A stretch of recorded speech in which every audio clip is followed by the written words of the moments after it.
কি রান্না করছো তুমি? কি রান্না করছো? আজকে মাংস রান্না করছো? এখন গ্যাসে রান্না করো।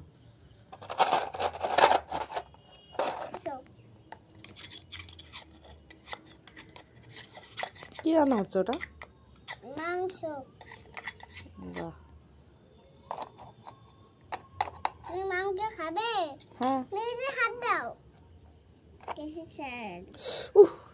গরম গরম, খুব গরম। দাঁড়াও, গ্যাসটা বন্ধ করে দিয়ে আসছি। গরম গরম লেগেছে, গরম লেগেছে। ফুদাও ফুদাও ফুদাও, হাতে ফুদাও। গ্যাসটা বন্ধ করতে গ্যাস লেগেছে। আমি ফোন দিয়ে দিব। কোথায় লেগেছে? এবার ঠিক আছে? পুরি দাও। আগুন। ওখানে ফোন দিতে হবে। ঠিক আছে? ছেড়ে গুঁড়ো দিদি।